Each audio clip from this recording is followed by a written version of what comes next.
60 ವರ್ಷ ದಾಟಿದ ಎಲ್ಲರಿಗೂ ಸಿಹಿ ಸುದ್ದಿ ನೀಡಿದ ನಿರ್ಮಲಾ ಸೀತಾರಾಮನ್ ಎಲ್ಲ ರಾಜ್ಯಗಳಿಗೂ ಅನ್ವಯಿಸುತ್ತದೆ. 60 ವರ್ಷ ದಾಟಿದ ಎಲ್ಲರಿಗೂ ಸಿಹಿ ಸುದ್ದಿ.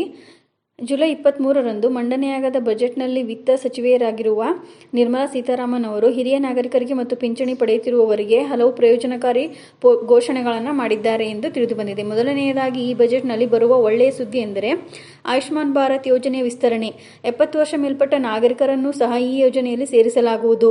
ಇದು ಈಗಾಗಲೇ ವಾರ್ಷಿಕ 5 ಲಕ್ಷ ರೂ.ವರೆಗೆ ಉಚಿತ ಚಿಕಿತ್ಸೆಯನ್ನು ನೀಡುತ್ತಿದ್ದು, ಮುಂದಿನ ದಿನಗಳಲ್ಲಿ 10 ಲಕ್ಷ ರೂ.ವರೆಗೆ ವಿಸ್ತರಿಸುವ ಸಾಧ್ಯತೆ ಇದೆ. ಈಗಿನಂತೆ ಹಿರಿಯ ನಾಗರಿಕರು ಮತ್ತು ಪಿಂಚಣಿದಾರರಿಗೆ ವಾರ್ಷಿಕ 3 ಲಕ್ಷ ರೂಪಾಯಿಗಳವರೆಗೆ ಆದಾಯ ತೆರಿಗೆ ರಿಯಾಯಿತಿ ಇದೆ.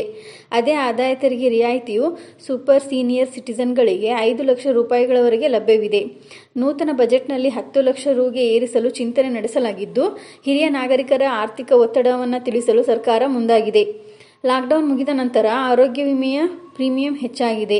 ಈಗ ಸರ್ಕಾರವು ಆರೋಗ್ಯ ನೀತಿಯ ಮೇಲಿನ ಪ್ರೀಮಿಯಂ ಮೇಲಿನ ಕಡಿತವನ್ನು ರೂ. 25,000ದಿಂದ 1 ಲಕ್ಷಕ್ಕೆ ಏರಿಸಬೇಕೆಂಬ ಬೇಡಿಕೆ ಬಂದಿರುವುದರಿಂದ ಈ ಬಾರಿಯ ಬಜೆಟ್ನಲ್ಲಿ ಪರಿಷ್ಕರಿಸುವ ಸಾಧ್ಯತೆ ಇದೆ ಎಂದು ತಿಳಿದುಬಂದಿದೆ. ಹಿರಿಯ ನಾಗರಿಕರ ಉಳಿತಾಯ ಯೋಜನೆಯಲ್ಲಿ ಈಗಾಗಲೇ ಹಿರಿಯ ನಾಗರಿಕರಿಗೆ ಶೇಕಡಾ 8.2ರಷ್ಟು ಬಡ್ಡಿ ನೀಡಲಾಗುತ್ತಿದ್ದು, ಹಿರಿಯ ನಾಗರಿಕರು ಈ ಯೋಜನೆಯಲ್ಲಿ ಹೂಡಿಕೆ ಮಾಡಿದರೆ ಅದನ್ನು ಹೆಚ್ಚಿಸಿ ಬಡ್ಡಿ ದರವನ್ನು ಹೆಚ್ಚಿಸುವ ಯೋಜನೆಯೂ ಇದೆ. ಇದರಿಂದಾಗಿ ಹಿರಿಯ ನಾಗರಿಕರು ನಿವೃತ್ತಿಯ ನಂತರ ಉತ್ತಮ ಆರ್ಥಿಕ ಸ್ವಾತಂತ್ರ್ಯವನ್ನು ಪಡೆಯುತ್ತಾರೆ ಮತ್ತು ಉತ್ತಮ ಪ್ರಯೋಜನಗಳನ್ನು ಪಡೆಯುವ ಮೂಲಕ ಸ್ವಾವಲಂಬಿ ಜೀವನ ನಡೆಸಬಹುದು. ಈ ಹಿಂದೆ ಹಿರಿಯ ನಾಗರಿಕರಿಗೆ ರೈಲ್ವೆ ಟಿಕೆಟ್ ದರದಲ್ಲಿ ನೀಡಲಾಗಿದ್ದ ಶೇಕಡಾ 50ರಷ್ಟು ರಿಯಾಯಿತಿಯನ್ನು ಮತ್ತೆ ಜಾರಿಗೆ ತರಲು ಕೇಂದ್ರ ಸರ್ಕಾರ ಮುಂದಾಗಿದೆ.